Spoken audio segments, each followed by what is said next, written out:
perhaps it's also nice. My tip for everyone, you can also actually get feedback from the people you work with. How do they see you as a problem solver? And if you want to even further, you want to even kind of customize this some more, in the spirit of coaching and in the spirit of self-assessment, what you can do also, let me just slide back, right, to one more, to this. You can even get feedback.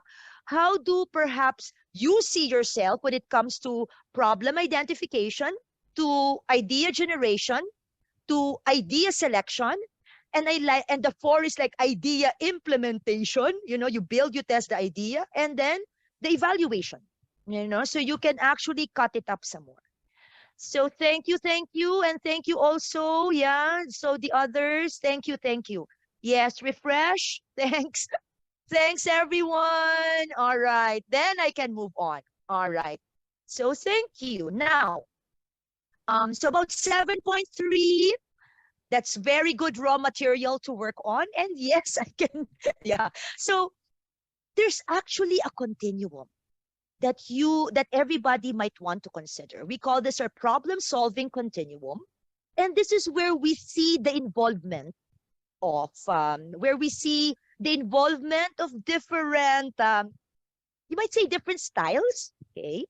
For some, as a leader, a possible style could be more directive, okay? I will solve your problem for you, okay? That's why I'm here, okay? So a little bit on the push, a little bit more directive. And when we go to this, these are just some of the, you might say, behaviors that we can see when we do a more directive problem-solving approach. You will tell people what to do. You're going to give them advice, maybe offer guidance, maybe provide feedback, and make some suggestions. Now, take note, leaders, sometimes the boss's suggestions become an instruction, right? So you're only suggesting, but because you told me, you're my boss, so I follow you. Now, it's possible also that it's non-directive.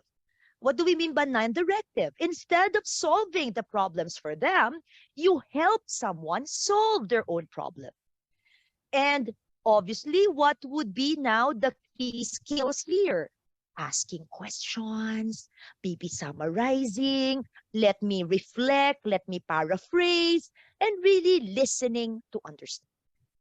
And obviously, problem-solving coaching would be more moving to the non-directive. Okay. So something for us to think about, dear leaders. What approaches do we take when our employees come to us, okay, with a problem, issue, or concern? Do we go, I got this. This is what you're going to do. Or because of problem-solving coaching, do we ask questions instead? Help them raise that awareness, help them look into themselves and see how they can solve their own problems. Okay. So this is what we call problem-solving coaching. And we do this by, instead of giving the answers, we respond with what we call learning questions to tap the coachee's wisdom. Responding with learning questions to tap the coachee's wisdom. Now, leaders, learning questions, okay? Learning questions, no? So you could use effective questions in order to explore the who, the what, the why, the where, the when, and the how. Now, sometimes we call that the 5 W's and 1 H. Okay? The 5 wives in a house, right? And that is where the bulk of what we're going to be discussing for tonight, no, for today, the problem-solving coaching, that is where it is, we will revolve around this, no? The power of asking learning questions. Now, Menti time again, friends, and I promise this is going to work. All right. What learning questions, and let me hide the results first, okay? What learning questions, sometimes I call this favorite questions, do you ask to help your associates, to help your coaches solve problems? Okay?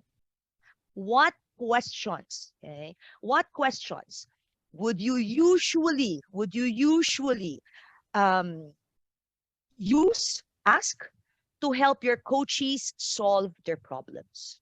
Yeah. I believe I still made this into a I think I still made this into a word cloud, but I think that should be okay. You know? All right. Yeah, cannot be really very long questions, coaches. And I can sense, right, Guy, Dr. Peter, right? My CCMC, our certified chief master coaches, you can answer this with your eyes closed. Yeah. I like the AWE, right, Peter? And what else? The what do you think? Right? I would often tell even my coaching participants, because I do heart of coaching, I do essential coaching skills. I don't know whether Peter remembers this, but I know when I was new at ITD, I come to Dr. Peter. I come to Peter really prepared. Yeah. Why?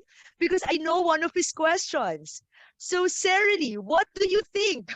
Okay. So instead of going to my CEO with here's my problem, here's my issue, here's my concern, I know that when I go to Peter, I come with possible solutions.